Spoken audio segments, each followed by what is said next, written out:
everybody, and welcome to the next lesson in this summer series. And this is learning to play over the harmonic progression, or learning to solo over the harmonic progression. One of the coolest things, of course, we've been stretching the melody a little bit in the last exercise, and now I'm going to show you guys, if you don't know how to do that yet, exactly how to learn a harmonic progression. I'm even going to explain to you what that is if you don't know what it is. And that's really the trick. That's the thing. That's how all of us jazz cats really solo, like knowing a progression, understanding, being able to read a progression, knowing what's going on there, and then building a solo over that, playing the right notes throughout the whole song. That's what this is all about. That's what soloing is all about. So if you're interested in this, I'm going to really try very hard not to lose any of you. So whether you're kind of a complete beginner, just able to play the saxophone, of course, or if you're already a little bit more advanced, but still maybe struggling with how exactly does this work with the soloing over the chords. It's, for many people, it's really one of the trickiest things to get. So I know how hard this is, and I'm going to promise you that I'm going to explain the terms that I'm going to use. I'm going to try to not skip a single step, a single beat, and we're going to apply it right away to our song, Footprints, that we're learning. So I hope that this will be that video where by the end of it you will go, that's how that works. And I will try to demystify this whole topic for you guys. So here we go, learning to play over the harmonic progression. Let's get started. So first things first, what is a harmonic progression? Well, the simplest way to understand it, I think, is that we all know what a melody is, right?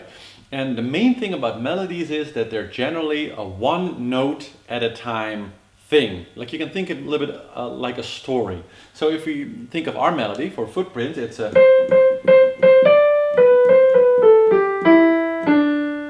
So as you can hear, it's one note at a time. And that kind of goes for every melody in the world. The way that we remember melodies is it's always something like ba, boo, ba. It's kind of a one note at a time event, right? So that makes it kind of easy. And we humans are especially good at remembering melodies. Actually, I don't think there's anything that humans remember better than a melody. So we kind of built that way. It's kind of one of the mysteries of life, you might say. Now, a harmony is something very different. So if I say to you, hum a Star Wars tune, for example, da da da do da da do, most of you would know one and be able to hum it. But if I say, now hum the harmonic progression to the same Star Wars song, most people, including many musicians, would go, I don't really, we can't really do that. It's kind of impossible. So a harmony, which is just another word for a harmonic progression, is a more trickier beast. So how to think about this? Well, the way that I always explain it, which I think is the easiest way to understand it, is that every melody kind of has a harmony to it that fits to it. And they're a little bit like the story, which is the melody, and the harmony is the background of the story. So if the story is the hunter walks in the forest and shoots a fox, then the harmony is kind of all the information about the forest that's not really contained in the melody. So is it a dark forest? Is it a happy forest? Is it a sunny day or is it a rainy day? Is there lots of little sounds in the forest, or is it really quiet? Is it like a nice, exuberant, happy feeling forest, or is it like dangerous and dark? So all this information is kind of in the harmony. It's not really in the melody. But like a melody, the harmony also progresses. So just like the melody goes from one note to the next, the harmony goes from each chord, so each group of notes, let's say, to the next group of notes. And the magic of chords is really that each chord kind of has what I like to call like magic information, or like a magic effect. And so if I play like a C major chord, for example, it sounds kind of happy. So this could be like a happy forest. Oh, it's a happy day in the forest, it's so sunny. But if I change that same chord to a minor C chord, oh my God, it's such a sad forest, people died here. All of a sudden, the information, the background, completely changed. And so this is nothing made, this is something, it's like really one of the mysteries of the world that we discovered, that when you combine notes, so when you play 2 or 3 notes at the same time, they form something that we call a chord. It's just a word for something that, the first musicians, I guess, invented once upon a time. And so they had, people singing, but we can only sing 1 note at a time. And whenever the first 2 people came up with the idea to sing together, like, in concert together at the same time, but not the same notes, but different notes, suddenly they got the effect of like, or with 3 people, or even 4, or, and you can start to make all these happy and sad effects. So that's a discovery. And so understanding a harmonic progression is, of course, first of all, knowing what the progression is, so just the information about which notes are you actually going to play, which chords are you playing, but it's also, what do these chords do? What's kind of the magic effect of those chords? And especially, what happens when you progress from one chord to the next? Oh, now it's sad all of a sudden, and happy again. And so when we look at the progression from footprints, which goes something like this, so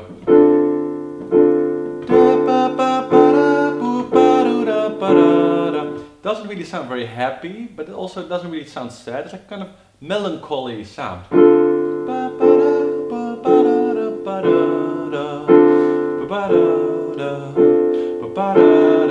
Then it changes for the first time, so it goes to a different chord, and it goes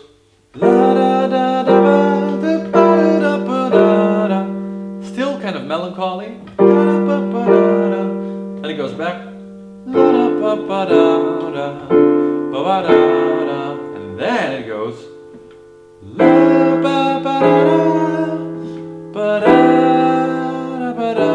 so kind of happy, kind of sort of exuberant, to say it again,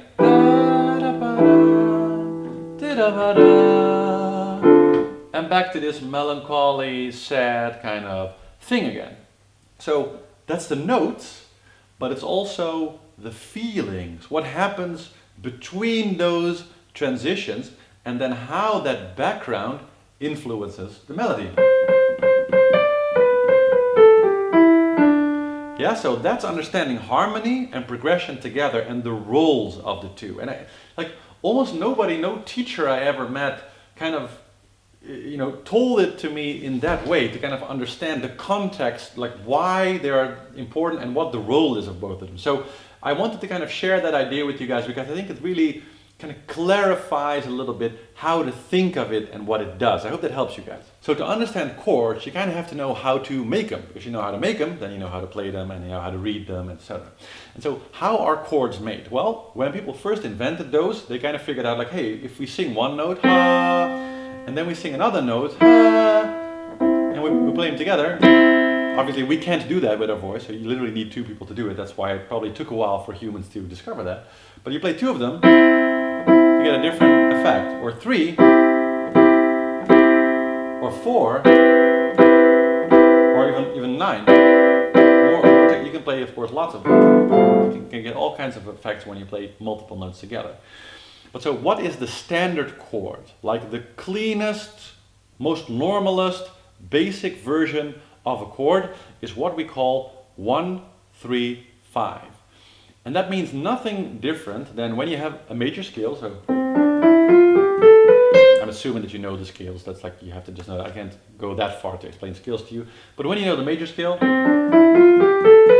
in any key, you're going to play the first note of the scale, so if it's a C scale, what I'm playing on the piano right now, and then you're going to play the third note of that same scale, so that's of course the E in this case, and then the 5, which is the G in this case. So, and when you play those 3 together, when you sound those 3 together, so the first one, the third one, and the fifth one, 1, 3, 5, you get the basic major chord, 1, 3, 5. So when somebody says to you, play a major chord in any key, C major, D major, G major, whatever, it just means play to me at the same time the 1, 3, 5. Now on the saxophone, we obviously can't do that because we can only play one note at a time. And so in the saxophone, we kind of approach chords by playing arpeggios. And an arpeggio just means playing 3 notes together really fast. So instead of this, we play... Or, yes, and that creates kind of the same effect. So it kind of creates the same atmosphere as... That's kind of how we cheat on the saxophone, so we can also kind of approach what the feeling, the color, the magic of that chord is by playing something really fast instead of all together. Yeah? So, the 2 most important magic aspects of chords, like the major one, is the difference between major and minor. So, what does that mean for your 1-3-5? Well, if 1-3-5 is major, then 1-3 flatted 3-5 is minor. So you're seeing on my shirt, you're seeing here the B flat, of course, for all the saxophone and trumpet instruments, etc. So whenever you flatten a note, you put a little B next to it, it means you're lowering it half a step. So when you're playing your standard 1-3-5 C chord, you just take the 3 and you lower it 1/2 step to an E flat in this case, and you get the minor chord. So, and for the arpeggio, same thing. So major C arpeggio, minor, you can hear the effect, right? Especially if I put a little like echo on that. Or major. Can immediately feel the difference in that. Those 2 differences are really what you need to understand for the tune that we're playing right now, for footprints. Because footprints basically is played, I'll give you the chords right now. So first of all, it's a tune that's played in 6, so 1, 2, 3, 4, 5, 6, 1, 2, 3, 4, 5, 6. So it's different from like the standard 1, 2, 3, 4, 1, 2, 3, 4 tune. And the chords to it are D minor 7. So what that means is instead of 1-3-5, we're adding an extra note, like a 4th voice in the chord progression, which is a 7. So instead of just a 1 and the 3, we're also playing the 7. So that's an arpeggio with a 7 attached. But we're playing minor versions.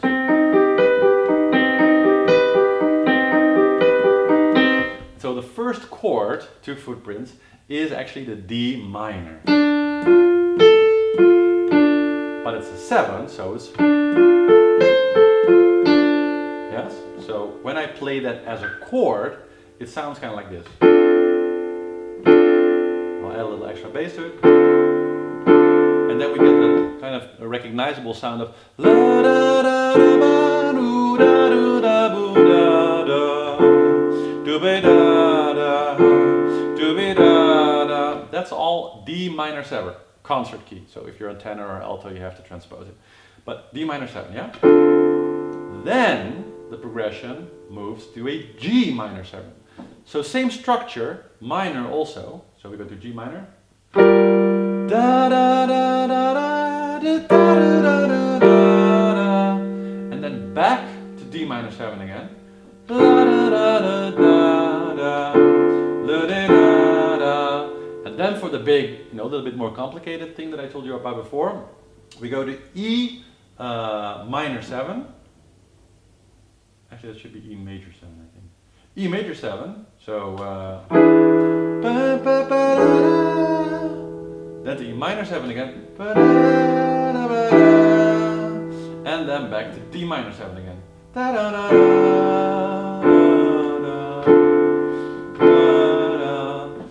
And that's actually the whole progression, and that just keeps repeating. So when I say we're going to learn to play over the chords, what that means is that besides a chord, a D minor 7 is also a scale. So if you hear the chord, but it's also a scale. That's it. So when you hear this chord, I can play over it actually.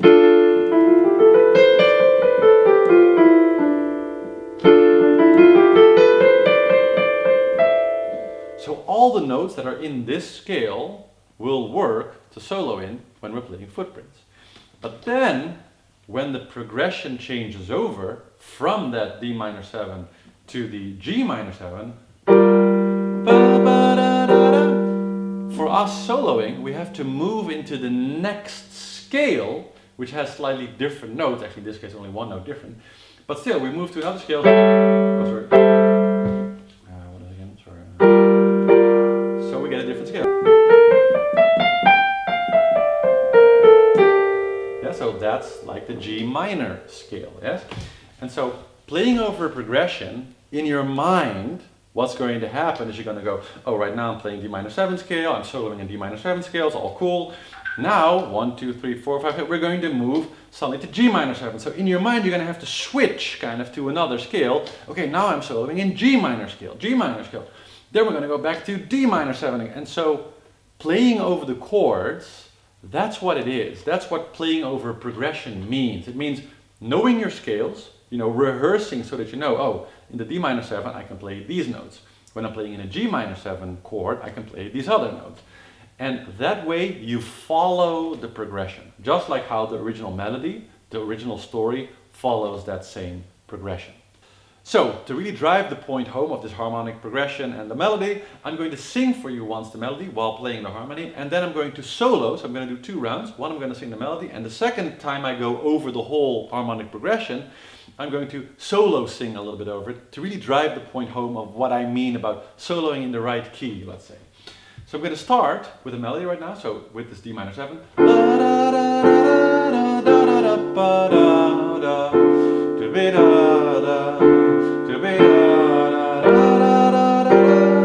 you hear it change. Now back to that D minor 7. Then we go.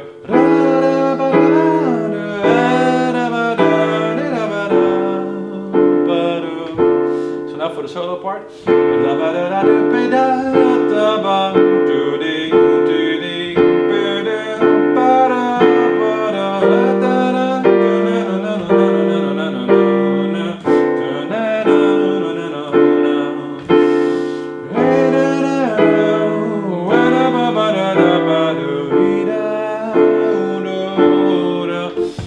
And so you see what I mean with that harmonic progression is just like a melody. It's just a series of chords, one chord at a time, as opposed to one note at a time for the harmony. That's why it's impossible to sing a harmony, because a harmony by definition is made out of multiple notes at a time, so nobody can sing a harmony really.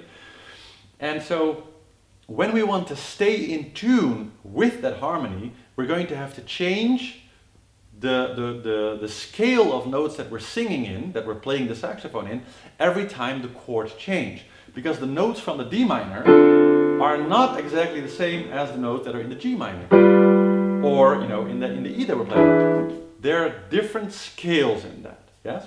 And so when we're learning a progression like this, and that brings us to the exercise from this video, one of the most powerful ways to learn this and to learn to kind of switch in your mind from, okay, da da da, now I'm playing in, a D minor 7, and then da da da da da boo da, and then suddenly I'm going to switch in my mind from, now I'm playing in G minor 7 for several bars, for a little time. And then it switches back again to D minor 7, now I have to switch the scale that I'm playing in again. And that's what it means to play over the chords. It means that every time the chord changes, every time the background changes, every time the harmony changes its magic, its effect, the notes that will work on your saxophone are going to shift. They're going to change. They're going to change with that magic. So you're playing one arpeggio, but then you're going to a different arpeggio. And then again back to that first arpeggio, then to another arpeggio.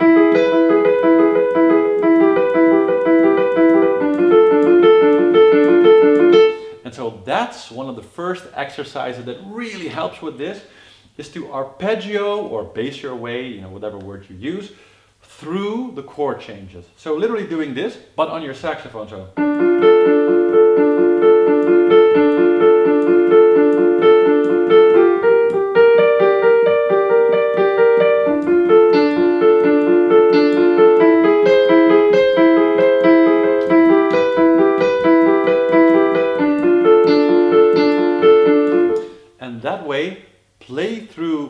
chords as arpeggios. And that's kind of a first step to playing the right notes, because those bass notes, those chord notes, always fit. So when you're able to arpeggio through it, then you already have some really cool information to kind of solo. Because if you stick to those notes, then you can go.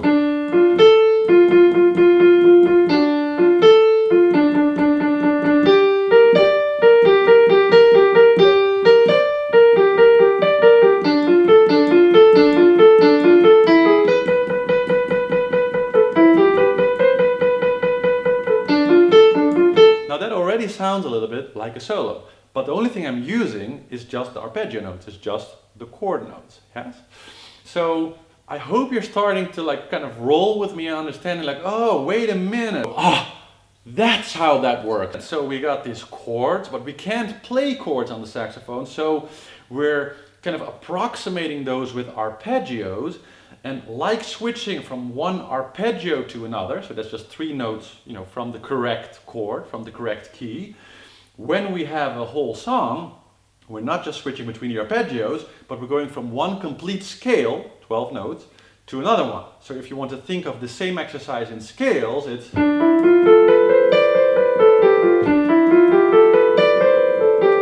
we go to another scale.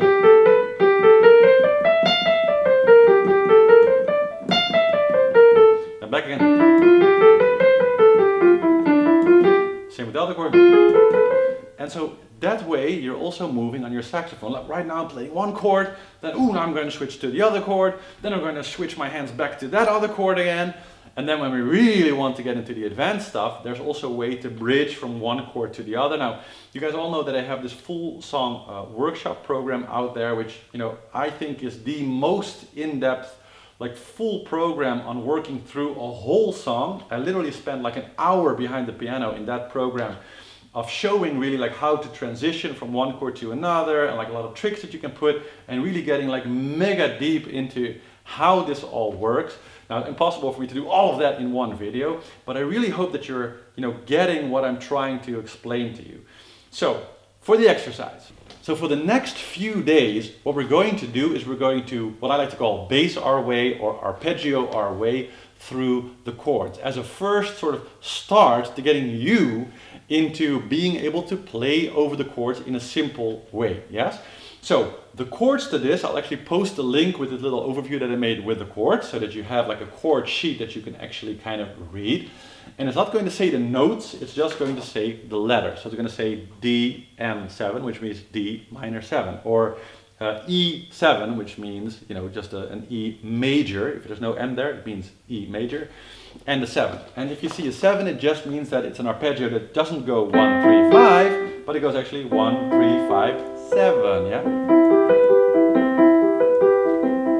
And so that's how we'll be playing it through on the saxophone. So first chord.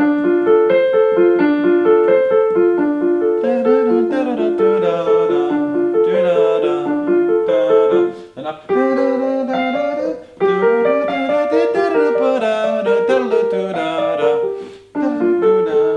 Etc. etc. Yeah, so playing through the chords, but as arpeggios on the saxophone. And I promise you that once you get into this, and this is, I especially chose this song because it's only 4 chord, it's quite simple to do it. It's a 6, so it gives you a little bit more time to think. Instead of 1, 2, 3, 4, switch to the next. It's 1, 2, 3, 4, 5, 6. So you have like 2 beats extra to, you know, give your mind a little time to think, which makes this song a little bit more suited for a first timer. And you're going to try to arpeggio your way through this song, switching. And once you get the arpeggios right, for those of you who are like, you know, really getting into this, then you can switch to actually playing the full scale. So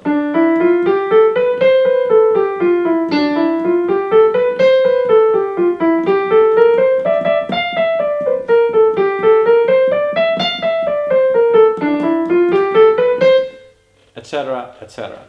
And once you're able to do that, and you remember, you know, what the chords are, and you can set your hands a little bit like that, the way that you do it on the saxophone, like switching in a little bit, sort of playing in this chord or playing in that scale, then you're actually at the point where you can start the solo. So you can start using this information that you have, like, oh, now I'm in the right key, now I'm in the right key again, now I'm in the right key again, and then you can start to play with that and solo. both in the arpeggio version that I already showed you, just taking 3 notes at a time, because that makes it kind of a little bit easier.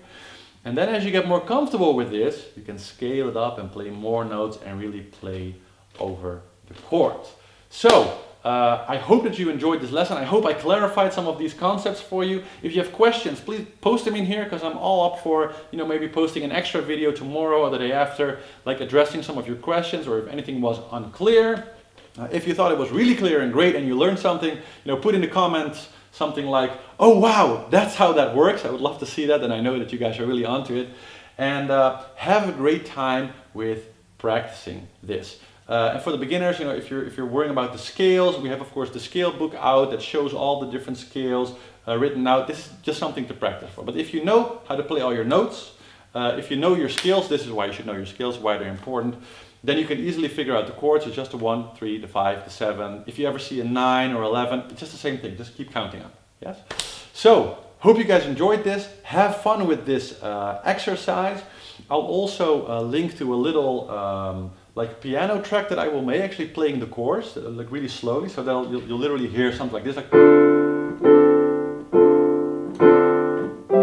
just the way that I was just singing over it, so that you have a little material also to very slowly practice this in rhythm and in tune and solo a bit like that. I think that'll be fun for you guys.